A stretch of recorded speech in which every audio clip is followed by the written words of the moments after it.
So we left off last week with this, troubles of brewing. Yes, we're going to grow. But if you don't have growth mindset and you don't like change, it's not going to go well for you. Yes. Narcissists only want to grow in their very specific way. And so if your growth doesn't match the narcissist's growth, there's going to be problems. And then you factor in God and Jesus into all of that. And so now not only are you not growing right, your faith sucks too. Faith can feel like hearts and butterflies until someone lights a match and burns it all to the ground. Welcome to the Burning Butterflies podcast. The sad thing is that there's abuse of every kind within the church. But the spiritual abuse is the stuff that just a place there shouldn't be abuse. There just shouldn't be abuse in a place that claims to. Well, it ruins your soul.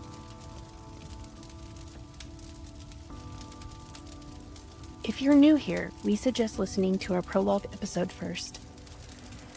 This is the story of two women's journey through toxic church culture and spiritual abuse, all while finding healing in the end. Sometimes it's just the facts, and if you get offended by it, that's a you issue. And if we can't be mature enough to have these conversations, even if some of the topics are difficult, then shame on us.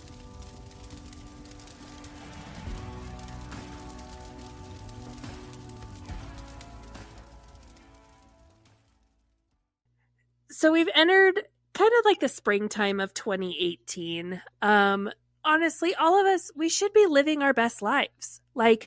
I have my dream job. I've been put in charge of all of the church's marketing, interior marketing. So the bulletin, all of that. And then anything we put out on social media, anything print marketing, all of it. I'm in charge of all of it.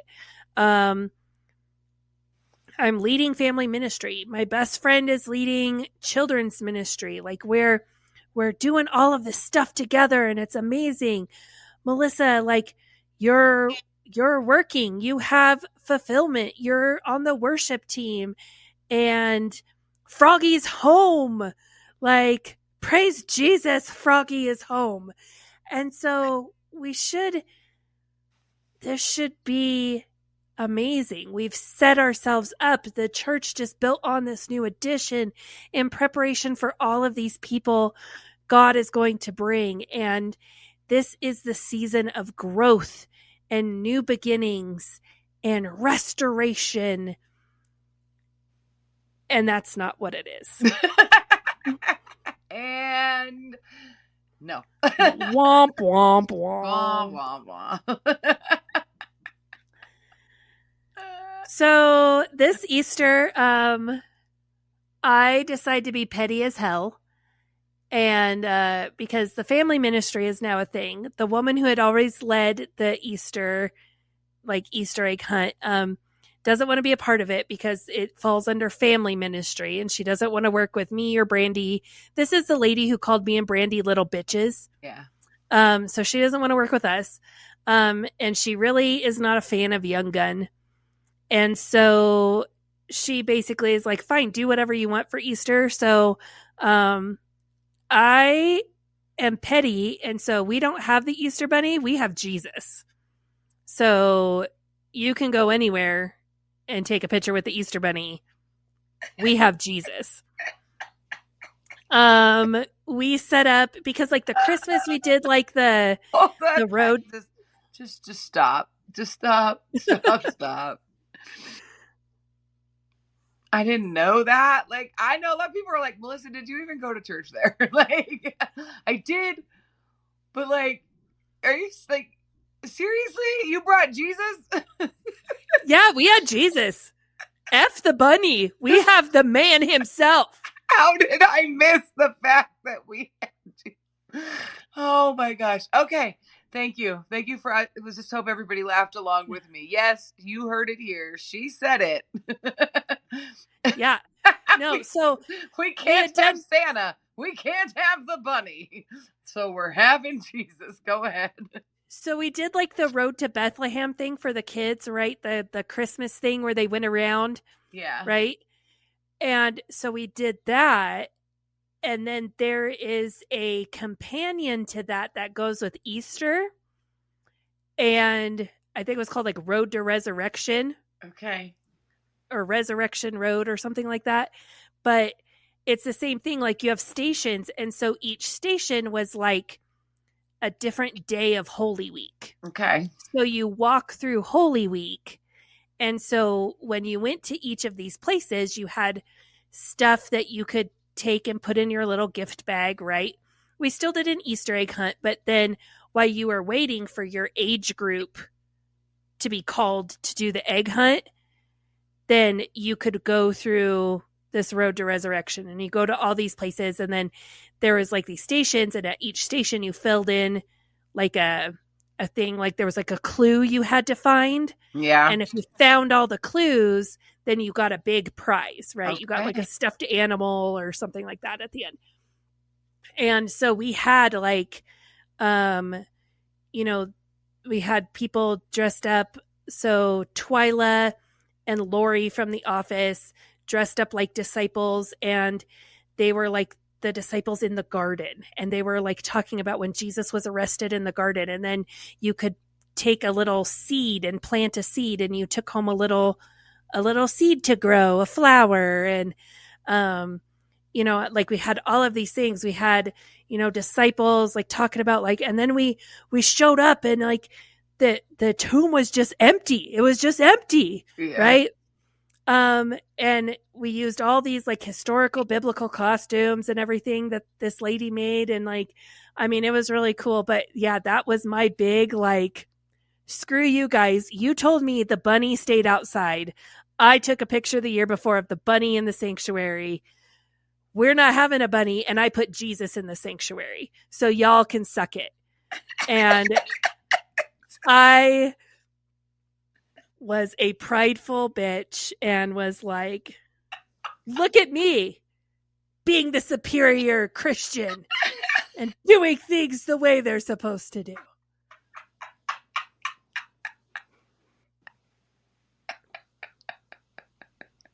Please join family ministry and serve with us. We love everyone. Like, seriously, that was... it's too much. It's funny. Oh, that's hilarious. That is so funny. Yeah. So I do want to say, like, we're going to kind of dive into that idea a little bit more over on our Patreon. Just this like mindset of like, where is that line between like, I want to do something fun as a Christian, like, like this. And then like, why did some people think it was just a fun thing to do? And why were some people like me, like, this is a matter of life or death. Like, we're saving children's souls. This is serious business. Like, well, and like, where's that line? We're going to dive into like this whole concept of, I think you really hit the nail on the head right there of like, we as human beings have social groups, and that's fine. But how come certain social groups fall into this like life or death, eat, sleep, or breathe mentality? Yeah. Oh, yeah. It's good. It's a good conversation. You're going to love it. Yeah. But ultimately that like division of like, some people were come as you are. That was their entire identity. That was me, and this is where some of these problems start happening, because I was functioning at this, like, I thought everyone, you signed up for this. You're all in. You went to the classes. You signed the covenant paper. You're in. Like, why are you not in? And people were getting mad at me of like, you need, like, it's not that deep. You need to just slow your roll a bit. Right. And I'm like, no, like, this is our faith, because I had Tom telling me it was my faith. It was, like, if I'm going to lead something, I'm being held doubly accountable, not just to Tom, but to God. And I took that seriously. Yeah. Yeah. Yeah. But one of the biggest things is I am in the office. I am tasked to run Tom's calendar. And so this ends very quickly. And this is how I'm quote unquote given all of the marketing. I'm the marketing person for the church now, because initially I was hired to be Tom's assistant, assistant to the pastors. I was hired to be assistant to all the pastors, but only Tom was allowed to. The other pastors couldn't use me as their assistant. Only Tom could use me. Yeah. And that ends very quickly because the Bear Ministry leader wanted to go golfing with Tom. And so he calls Tom, and Tom said Tom was busy doing something. I think he was actually like, this is like the point where we were like building the new edition and we were trying to finish that up. So he was busy, and he goes, yeah, just call the office and have Amanda put it on my calendar. And this guy didn't like that. He didn't like that so then it became like, well, why is Amanda controlling Tom's calendar? Yeah.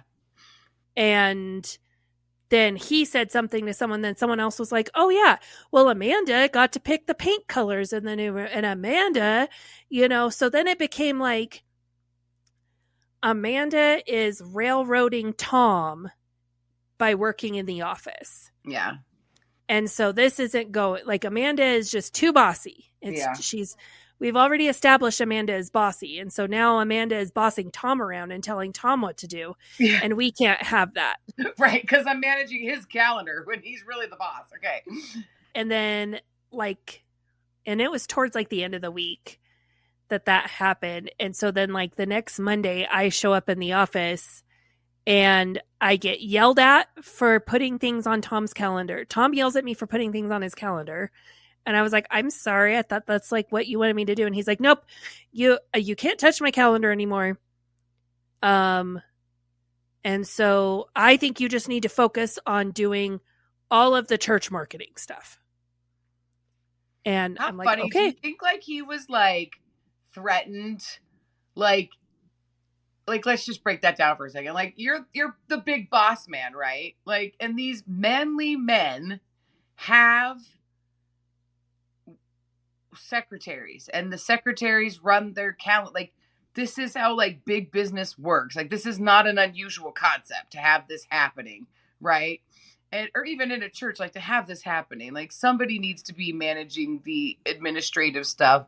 Like, the guy can't do everything himself. Like, and that's not a bad thing. I don't say that's a bad thing.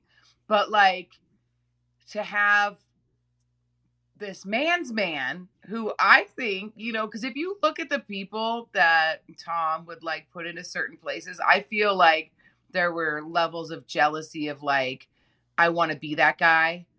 Like, or this is the guy I think I am. And so I'm surrounding myself with, these kind of people. And on the outside, this guy looks like he's got it all put together. And then if he's going to be like, oh, you got to have this lady managing your, like something was said or something that I feel like Tom was threatened. Well, because I feel like he only responded when he was like in those situations, if it really personally attacked him. Yeah. Well, and it didn't happen right away. So like, I think if it would have happened right away, like that day, he would have called and been like, you need to stop doing this. Like, yeah. I think that would have been that specific incident. Yeah. I think he probably talked to Charlotte about it. And it was, we've worked so hard to establish that Amanda's bossy so that we could keep her in line. So we really need to keep that narrative going. And she's already doing all the marketing stuff anyway, but I wasn't getting paid for that. That was my ministry. Do you now all of a sudden, that's what conversations? No, I don't think like purposely they did, but I do, because I've watched them have those they both talk to each other in this roundabout way where they're trying to, they wouldn't come just out and say, we've established Amanda is bossy to keep her in line. That narrative needs to keep going. No, they wouldn't just come out and say that. They believe their own narratives, and then it would be like, well, what are we going to do? So-and-so's mad. Well, we can't have, because they believe their own narrative. They're like, oh, well, they must be right. I mean, I feel like the conversation would have been more like that. Like, because they believe their own narratives. And they have to convince each other, because ultimately Charlotte wanted me in the office. Yeah. Charlotte wanted me in the office because then she could call me. If Tom ignored her calls, she could call me. She wanted to do something, and you put golf with your ministry guy in Carolyn's. Or that's what happened. Like I think because Tom and Charlotte, they believe their narratives, but they also manipulate each other. And so I think a conversation was had, and ultimately Charlotte wanted me in the office, and we've already hired Amanda. We're already paying her, and we can't unhire her, because then that's going to, because when it comes down to it, Tom is never going to fire someone, tell them no, none of that. He's just going to make their life miserable and make them quit. Yeah. And so something happened with you being in charge of the calendar. And since we know that you were only put in charge of Tom's calendar so Charlotte could have her time with Tom, not be interrupted, something had to have bumped against that. For now, it's no longer your job to manage the calendar. Yeah. You put a good enough system in place that actually I think we can handle it ourselves. Yeah. So I get yelled at. I can't touch the calendar anymore. Oh my God. So I have to just focus on, the marketing stuff, which that was my ministry. That was not my job. It was very clear. I don't get paid for ministry. I'm being paid to be this. Now all of a sudden, my ministry is my job. Yeah. Okay. But then he was very clear. Family ministry is my ministry. The things I'm doing for children's ministry, that is ministry. So all of this marketing stuff, that is my job now. And was that your first job title change of the many? Yes. Well, and honestly, this is really to the point where this basically gave him free reign, that anything that he didn't want to, he had an idea pop into his head and he didn't have anyone to flush it out with or whatever. I became that person. But then also just randomly in the middle of a sermon, he would be like, we're gonna do this. And so if you want to be a part of this, put an R on your communication card. Yeah. And Amanda will call you this week. And I would be like, what, hold on. What I missed doing? That. What am I doing? Crap. And so then I would spend all of service being tour guide Barbie. I'm helping the children's ministry. I'm floating from here to there. I didn't just sit in service. I was checking in the sound booth with people. I was all over making sure families felt connected. I was doing greeting. I was, doing check-in and check-out and stuff like that. And so then I would catch out of the sermon playing on the TV in the lobby almost became background noise. You know how you turn on a TV show so you could clean your kitchen? Yeah. That is what the sermon became for me. And so I would just catch my name and I'd be like, crap, what did he say? So then I was like, well, now I have to actually sit and listen to the sermons because I have to know what I have to do, but I wasn't getting anything out of the sermons. Like we talked about in the last episode, I was getting stuff from Pastor Younggun on Thursdays. I was growing tremendously on Thursdays, and my Sunday mornings, that was my time to serve. Yeah. But now I have to pay attention. and Tom was ruining it Yeah. by making me listen to him. But yeah, I mean, I was kind of bouncing all over on Sundays. I became I guess you want to call like the principal for children's ministry.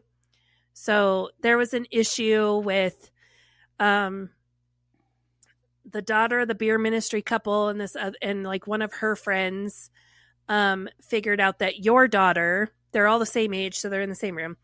They figured out that if they tease her enough, she would flip out and she would get in trouble. And then they thought that was hilarious, right? And this continued and continued to the point where like we have an all-out brawl with like 4th grade girls, and like they're pulling hair and they're crying and they're throwing stuff at each other. And the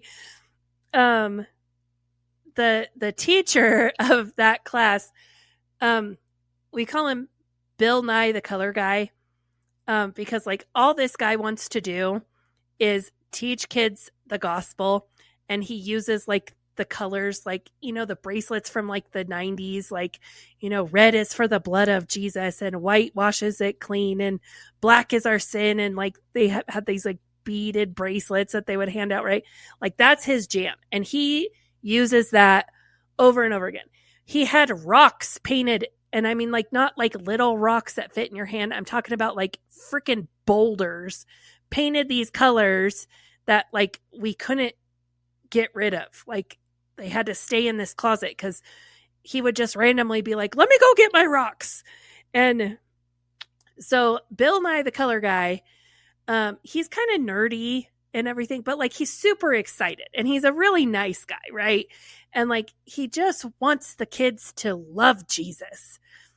And so he is so busy wanting the kids to love Jesus, he doesn't pay attention to the fact that these girls are being awful to your daughter. And then all of a sudden your daughter stands up and goes, oh yeah, you know what? And like puts them in their place. And so then she gets in trouble. So Brandy and I are talking to her of like, you know, hey, what's going on? So she's telling us. So basically what I do is I sit down all the girls, all of them. And there was some problems going on with like 3rd grade boys being turds to each other. So I sit down all 3rd, 4th, and 5th grade, boys and girls together, everyone. And I have this like, okay, in this building, we are family. In this building, we love each other because we are all a part of God's family. I do not care if you don't play with each other on the playground. I do not care if you don't go to the same school together. I don't care if you don't invite each other to your birthday parties. But when you are here in this building, you will love each other and be kind to one another. That was my big speech. The beer ministry daughter and her friend go to their moms and tell their moms that I make their daughters stand up in front of all of these kids. And I say, see these girls? This is an example of ungodly hatefulness. Do not be like them. And so these moms are mad at me, like so mad at me. Stop coming to mom's group, are telling other people that I did this. And it finally gets back to me. And I was like, I did not, like, go ask the 2 teachers that were there, like ask other kids, like I did not do that. Yeah. It's just funny that that's how they felt. Like that was their guilt and in their young experience of like they felt singled out and they felt like that's what you were saying to them because they were guilty. Like how crazy is that? Yeah. And so, I mean, still to this day, like the beer ministry mom ever since then, like this woman does not like me at all. And like this is like one of the main things that even all these years later, she will bring up. Yeah. That you're like, I didn't single her out. I didn't. I was talking to everyone. Yeah. And like my Maybe own you should be kid, concerned that your child was doing these things, and that's how she felt. my own kid was in there. Like Yeah. Clayton was in there, and he was one of the third grade boys being a turd. Yeah. Like everyone's kid got in trouble that day. Yeah. Of like, we got to be kind to each other, guys. Yeah. And like I didn't know at the time that, I mean, like you've talked about, like when Froggy was home, he was king of the castle. And so like that rift that was happening with your kids, like your daughter, this was an outpouring of like, she felt like she didn't have a say anywhere else. Yeah. And this was her way of standing up and having a say for her own self and her own autonomy. Yeah. And standing up for herself. And she's a very opinionated, like not in a sassy, bad way, but just a very like, she has leadership tendencies as a woman. Yeah. And so she's very bold in that. And this was her way of standing up and being like, this is not okay. Yeah. And she did the best she could with what her little fourth grade brain could comprehend at the time. Yeah. And like, I feel bad that like, that's what she was going through. And like, I chalked it up to like schoolyard bullying. Right. You know? Yeah. Yeah. That's all right. Like, but she is that way anyway. I mean, like she is like and also a defender of the free world. So, I mean, you know, and God bless her. She's got an amazing brain, and it's connected to her mouth. She does, but it's, you know, like it's part of the process for her that she's going to go through to be the person that she's going to grow to be. But, you know, I mean, it's kind of that double-edged sword, you know, it's like, you're going to be the one to stand up and say something, and you're going to be the one to get the brunt then of the abuses, you know, and that's how it was at home. And so it is good to see that she would still be able to stand up for it. And she's definitely that person. And I know sometimes that sucks. It's a hard road to like have to navigate, but you know, she definitely is that person who's willing to stand up for that. So I think that's cool. She's pretty kick-ass. So that was like kind of the divisions that was going on with me, but you kind of brought up like this little like rift happening in the worship team. Yeah. And with Thursday nights and Sunday mornings and the dynamic being different. Yeah. Well, so I think something to point out, like, I don't know when exactly it happened, but it happened during this season. So like going into 2018, because, you know, Froggy's back now. And yeah, I really think he just started working like for the different men in the church who had like remodeling or construction or, you know, any part of building, like whether it be masonry, whether it be home remodel, whether it be siding, whether it be roofing, whether it be framing, you know, it doesn't matter what they're painting. You know, I think he worked for the painting guy for a while. So if I remember correctly, like this was a season of finding work with all of those different guys, and maybe more some than others, or, you know, whatever.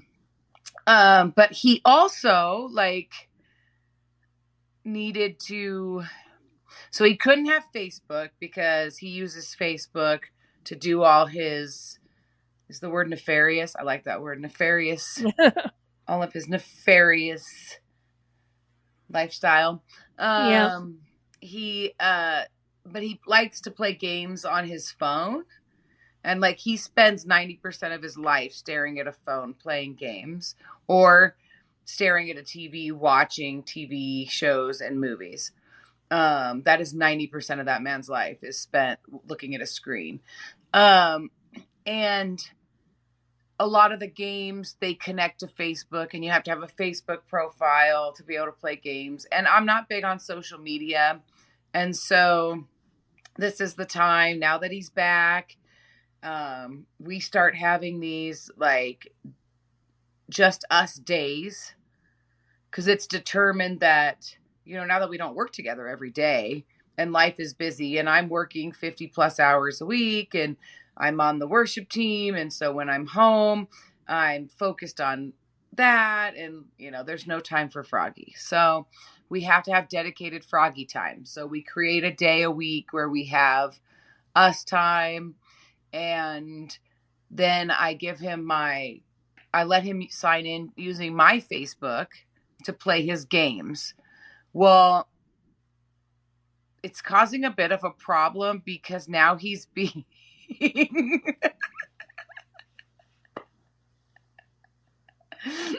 on one hand, it was good because he was a woman beating all these men at these games. But on the other hand, he was a woman beating all these men at these games. So he is getting solicited now. Because he was a creepy ass man doing creepy stuff on his games with women. And now he's getting and because all these creepy ass men think he's a woman. Yeah. Because he's now in his game as me. Oh, he's in the find out stage. Oh, poor Froggy. And so Froggy didn't like that very much because he'd be like, this is like, I just remember him being like, yeah. And then he's like having conversations with people, but not like he would be having conversations as himself. It took him a while to figure it out. Then he's like, this conversation didn't make any sense. And I'm like, because they think your name's Melissa. They were flirting with you. Oh, poor Froggy. Oh, so it didn't Having last the long. same thing happen to him that he did to... Oh, yeah. The things he was doing, he was probably having them done to him by men. And he was like, this is not okay. Not okay that I show up as a woman. Okay. So it didn't last too long, but... I'm sorry. That I've never heard that aspect of this whole thing. And so, like, that just made my day. Yeah, because you're like, oh...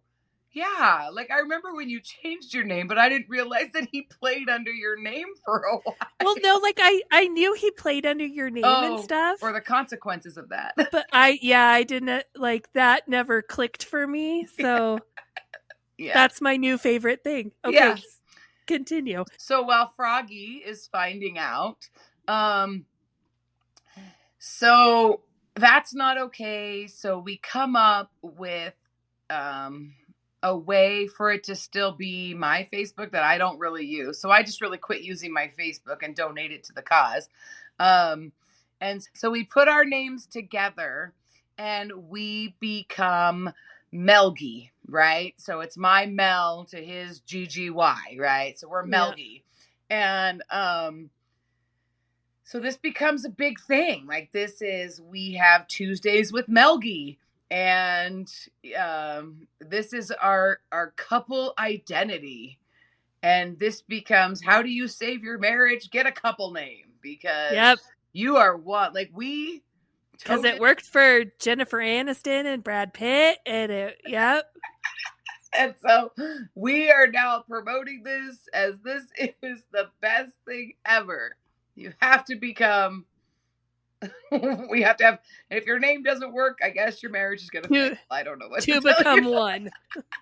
I don't know. To become one, even in your name. One. So we start this whole thing, and then the other problem is because I work all the time and I'm doing church all the time, and Froggy has nothing to do.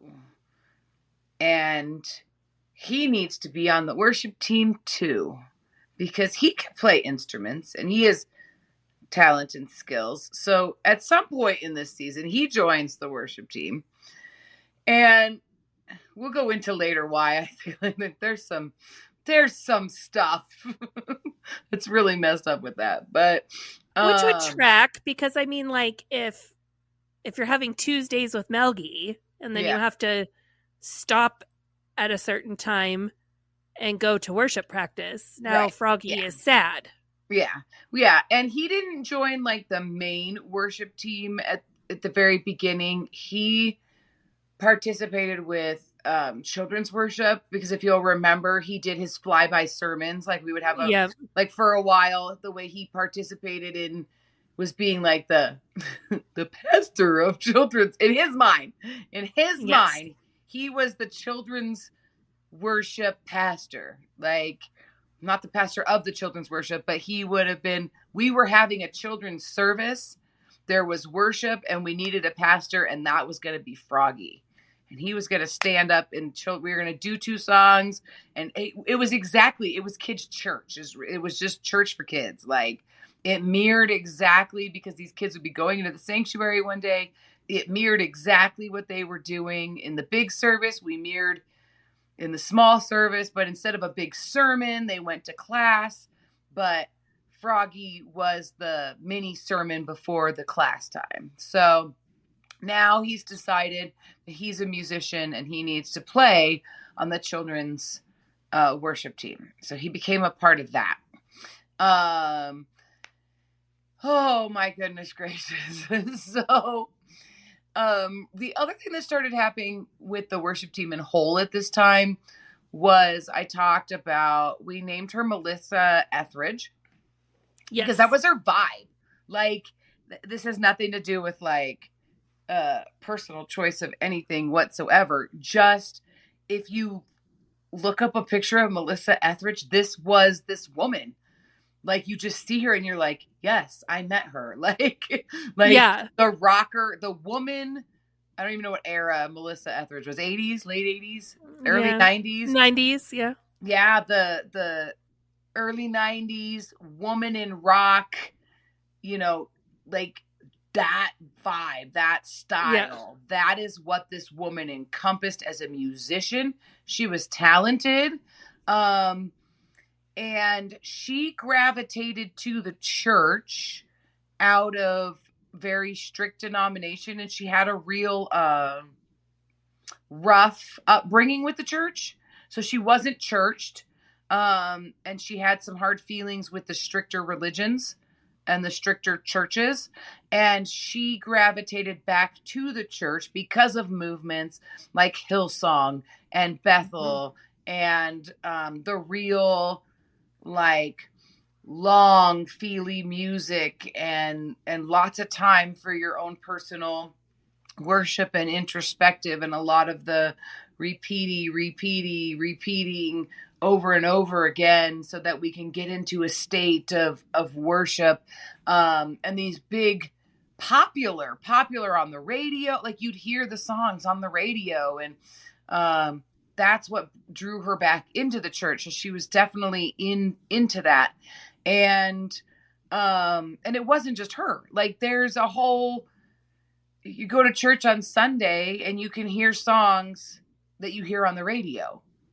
That was a big thing for churches, is that you have to be doing these songs that keep you mainstream and up to date, and that you stay on the mind of the people at the church because they get to hear the song, every day on the radio. And so there was a big shift in church culture worship in that time too. I feel like the music shifted for Come As You Are, definitely. And this is a good place to bring up, like, I think we've mentioned it before, that Pastor Tom wrote a lot of songs, and there were Come As You Are songs, but they weren't like, there was one time in the church's history that a group of musicians came together and recorded music that Tom wrote. Yeah. And that was it. It was like a flash in the pan. Yeah, they put it on a CD and everyone loved it, but now none of those people go to the church anymore. None of those people go to the church. Tom hasn't really written a song in a while, maybe one here and one there. And, but we're living off of the memory of there was a band and we have a CD and I'm a songwriter. And He was better than Hillsong because he did it before Hillsong did it. But the issue was, like, all of Tom's songs were very 90s worship. Yeah. And so you're in 2018 now, and we're still singing like, our God is an awesome God style songs when everyone else is singing more like it sounds like pop music. Yeah. And I do think it's funny because his songs definitely were his generation. They were definitely generational. Yeah. They all sounded very similar. Occasionally they would have a little different. It was either like an upbeat song and all the upbeat songs sounded the same, or it was a slower song and all the slower songs sounded the same. But I do remember when I first came to the church, he had wrote a song, and I don't know anything other than the story I'm going to tell, but there's something about it that boggles my mind to this day. And I one day would love to have an answer to this as to why this is what happened. He wrote a new song. I was brand new to the church. So this is 2011. He had just written a brand new song, and he talked about it in worship, and then they played it. And after church, I was like, that was a great song. It's reminded me of Jimmy Buffett. Like, it was really good. It had a very Caribbean, Margaritaville kind of sound. They never played that song ever again. Ever. He never mentioned it again. It was not in the catalog of Tom's songs that we were able to select from. It disappeared. Well, and I don't know that those things are connected, but I have some thoughts. Yeah, we're just gonna leave that right there. I just want to say, because I don't know. With the nugget of we rip off our sermons. I'm just gonna let you think what you want on that, but it's very odd for somebody who totes around their music. Like, it's like, okay, so let me give you the other side of that. I was not allowed to sing any of Tom's songs because I wanted to change them all. Like, I would change things in them. And so, like, which not in a bad way. Let me give you some context. When every singer makes the song their own. Yeah. That is a sign of a good musician, is right. That you take this song and you make it your own. So maybe you add inflection in a place, or you carry a note a little longer, or or I want to put a verse. I want to go back to that verse. I want to come back to the let's mix it a little bit, right? And that is not uncommon, because like you would do these songs, we would do songs that like Bethel or Hillsong or Michael W. Smith or any artist is doing. These are the songs that you're bringing into contemporary worship, and they put the song out there their way, and you have the studio recording, but you're doing live music and you want to come back and sing the chorus a couple times. You arrange things, or you're like, hey, today I want to start with the chorus. I don't want to come right into the first verse, or we're only going to do half of the song. Like, these are common things that happen on worship teams. And so, but anytime that, like, when I first started and then I was given one of his songs, and I really liked this song, but I just heard it a little differently, I was never allowed to be assigned any of his songs. I was not allowed to sing them because I changed them. I was like, whatever. But that's how it was on the worship team. Was Tom was in charge, and we've talked before that he would spend hours and hours and hours listening to, because every song had an assigned song of how we were doing it. So It wasn't just like, here's the chord sheet, we're going to do, how great is our God, and then we decide when we're practicing. No, it had to be outlined so that Tom could practice it for hours in the order it had to go and have it down to be able to play it. And then if we made changes at worship practice, that was like World War III every single time. Why? What do you mean we're not going to the bridge here? No, it's supposed to be chorus, chorus, bridge, chorus, chorus, bridge, or whatever, So you have Tom, very rigid, very, this is how it has to be. And then you have Etheridge, who is leaning into this worship with your heart and where God leads you, Yes. that's where we're going to go in the Yes. I don't imagine that went well. Yeah. So as a singer, she wants to be like, I want to tell you in the moment, like we're singing and everybody's engaging and we need to do the chorus again. And so I want to do the chorus again. And so I'm going to give you like, when I put my hand like this, it means go back. So you have to be watching the worship leader lead the song. And you'll notice these things when you go to any church and you watch, or bands, you watch the lead singer give the band cues of where they want to go and what they want to do. And maybe we didn't do it 6 times this way, but this time these people are really engaged with the lyrics and they're in this place. So let's stay here a little longer. And so that's the type of worship leader that she is trying to grow into. We also have some musicians that are capable of doing that, but Tom is not. Yeah. And so, and Corey and Topanga are some of those musicians. Yeah. And like, they're the leaders and they want to go that direction too, because on Thursday nights, like we do that, we leave room and we don't have like, if we had on Sunday, if we had like 6 musicians on a Thursday, it's really just three musicians and me.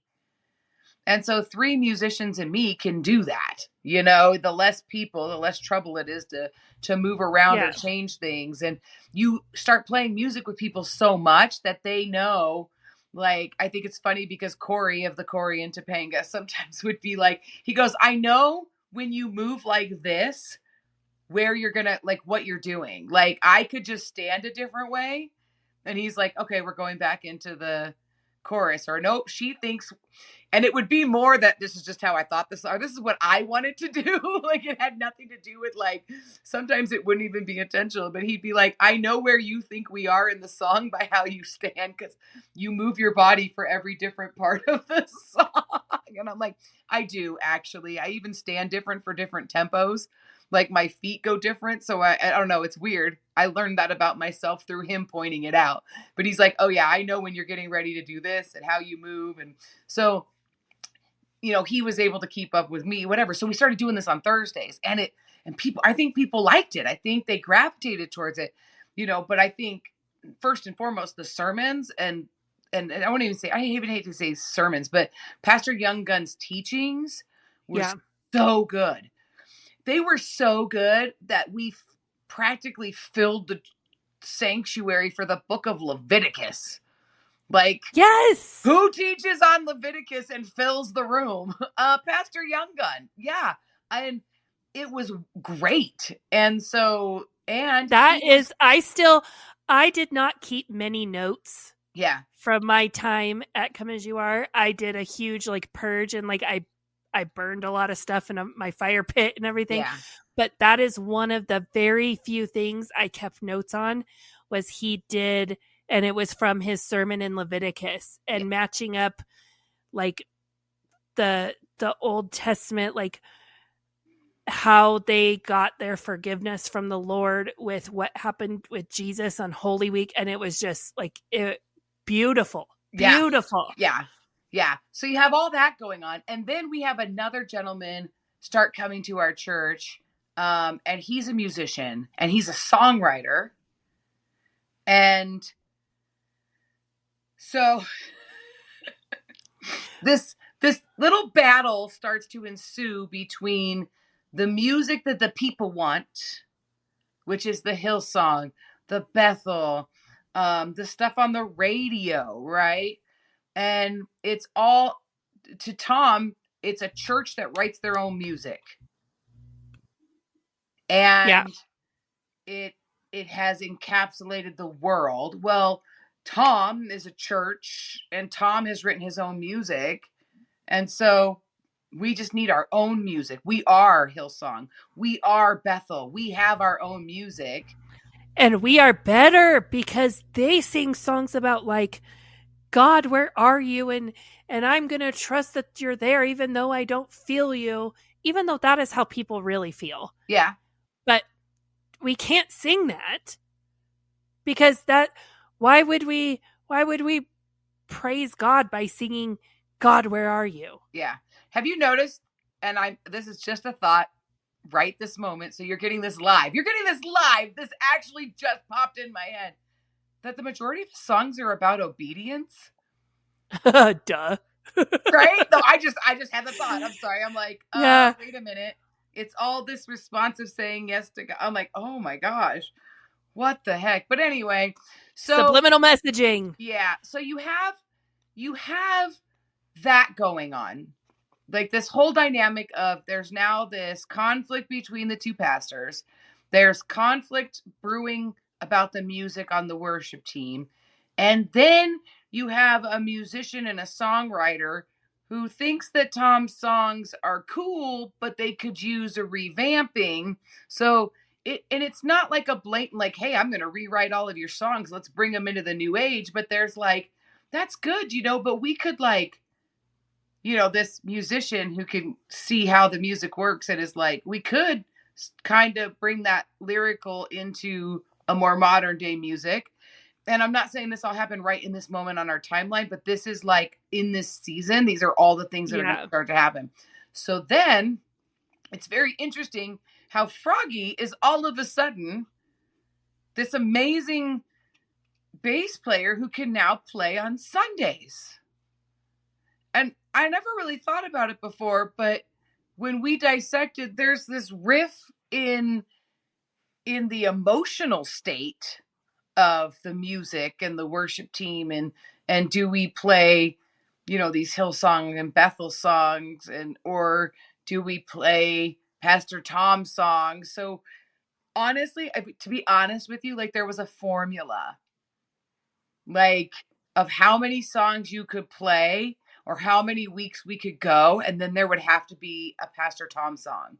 Like they had to be in there. Like this is tension is building, right? And then you have this guy that I was talking about that shows up who's a musician, right? And a songwriter. And for the sake of this podcast, we're going to call him Schroeder. For those of you who remember the Peanuts cartoon, Charlie Brown, there was Schroeder, the piano player. And so Schroeder, there's now talking about like, he thinks Tom's songs are all right. And he's like, but we could like rewrite them. We could change them. We could bring them into the new, era. And, this guy who can see music as it works, and then he's like, well, if we just kind of, brought this or did this, I don't know. But these conversations start happening. Like this isn't an instant, like right in this moment on this day in the timeline, like this happened. There's a new culture that's coming into the worship team. And if you haven't figured out yet, Pastor Tom doesn't do well with change. And if I can't even sing one of his songs because I can't get the timing of the wording the way it is in his head, like, because I hear it differently, because it actually like, and my personal opinion is the way I did it was so much better. Like, could you imagine now somebody wanting to come in and change the musical style of the songs and bring them into the new era? So there's this big cultural divide that's happening on the worship team. And I find it really interesting because then all of a sudden Froggy was allowed to be on the Sunday worship team. He's this amazing bass player, and he can be our bass player on the worship team. And I didn't think anything of it before, but talking about the divides that are starting to happen within the church, and then the divides on the worship team, and knowing that as we go forward, things turn into Tom's side, Tom versus everybody else, like this is a rift and there is a divide, and it is going to come down to whose side are you on. I really feel like Tom let Froggy be on the worship team because he needed somebody on his side. Mm-hmm. And then the other reason that I think that is because coming up, Froggy's a loose cannon. Yeah. And Froggy doesn't keep his opinion to himself. And Froggy's opinions don't have to be filtered through, I'm a pastor, I can't say that, like Tom's. Yeah. But I also know that Tom and Froggy share a lot of the same opinions. And I give credit to Tom for being so against his son that I didn't see this before, that I think that Tom allowed Froggy to be on the worship team because Froggy said all the things that Tom wanted to say but couldn't because he's a pastor. But then he would publicly humiliate Froggy and be like I'd have to I got to apologize for my son and he's just a hothead. But it got said.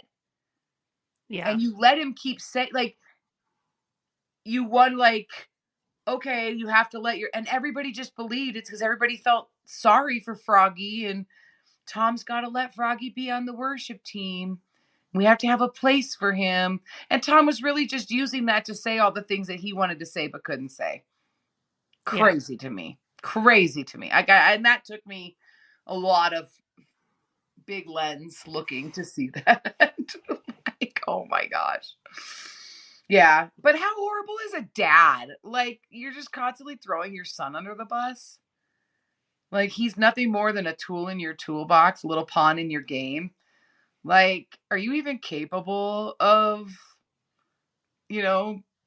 loving your kid? Like, that's not being a good parent. That's just, it's awful. Yeah. That's awful.